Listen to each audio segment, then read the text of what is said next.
Assalamualaikum warahmatullahi wabarakatuh. Kali ini saya akan mempresentasikan learning journal saya dalam mempelajari etika publik. Sebelumnya, perkenalkan terlebih dahulu, saya adalah Rindang Yuliani, salah satu peserta pelatihan dasar CPNS 2021 Kalimantan Selatan, Angkatan 23, Kelompok 3.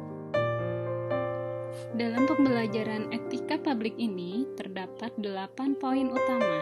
Yang pertama adalah pengertian etika, kedua definisi etika publik, ketiga pengertian kode etik, 4 nilai-nilai dasar etika publik, 5 dimensi etika publik, 6 tuntutan etika publik dan kompetensi, 7 perilaku pejabat publik, dan ke-8 kode etik ASN.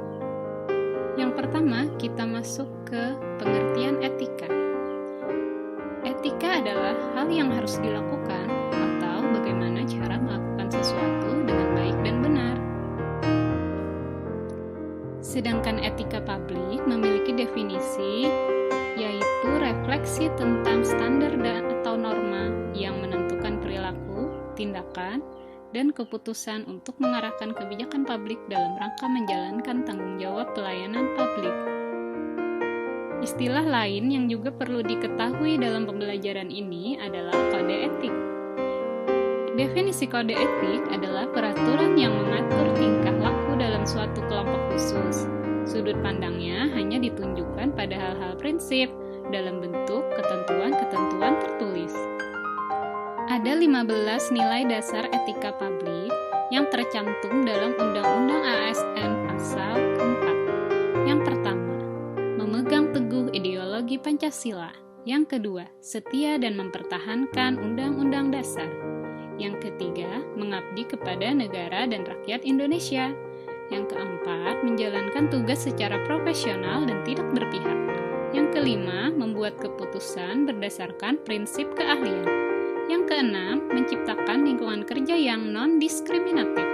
Yang ketujuh, memelihara dan menjunjung tinggi standar etika luhur. Yang kedelapan, mempertanggungjawabkan tindakan dan kinerjanya kepada publik. Yang kesembilan, memiliki kemampuan dalam melaksanakan kebijakan dan program pemerintah. Kesepuluh, memberikan layanan kepada publik secara jujur, tanggap, cepat, tepat, akurat, berdaya guna, berhasil guna, dan santun. 11. Mengutamakan kepemimpinan berkualitas tinggi. 12. Menghargai komunikasi, konsultasi, dan kerjasama. 13. Mengutamakan pencapaian hasil dan mendorong kinerja pegawai. 14. Mendorong kesetaraan dalam pekerjaan.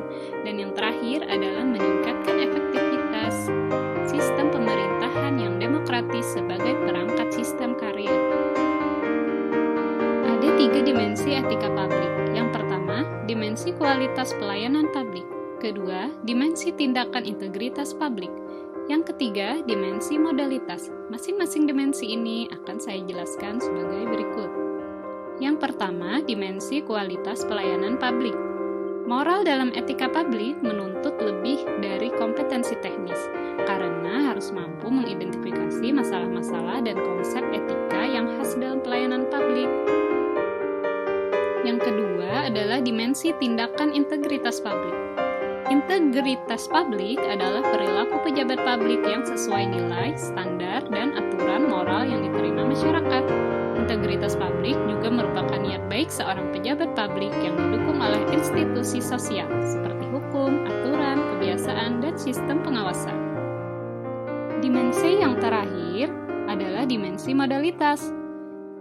Ada 3 unsur modalitas dalam etika publik.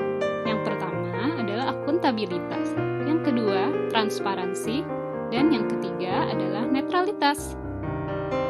Kita masuk ke pembahasan selanjutnya, yaitu tuntutan etika publik dan kompetensi.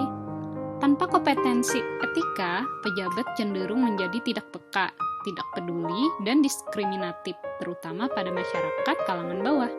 Etika publik dipraktikkan dalam wujud kepedulian terhadap kesejahteraan masyarakat.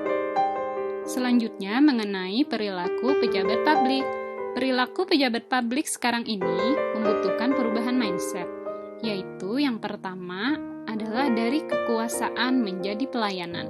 Yang kedua, dari wewenang menjadi peranan, dan yang ketiga adalah dari jabatan menjadi amanah. Berikut adalah beberapa sumber kode etik ASN, mulai dari tentang sumpah jabatan atau janji pegawai negeri sipil, hingga tentang disiplin PNS. Semuanya sudah diatur dalam perundang-undangan yang berlaku di negara Indonesia. Jadi, para ASN harus mempraktikkan kode etik ini di dalam bekerjanya.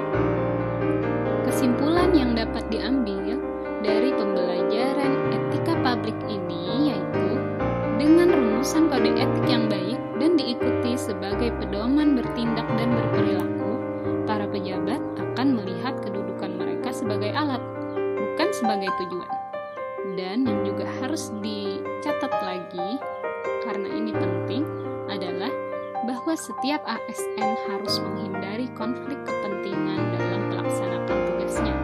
Hal ini merupakan salah satu bentuk penerapan etika publik. Demikian pemaparan saya mengenai Learning Journal Etika Publik yang ditulis pada tanggal 15 Juli 2021. Terima kasih sudah menonton, semoga bermanfaat.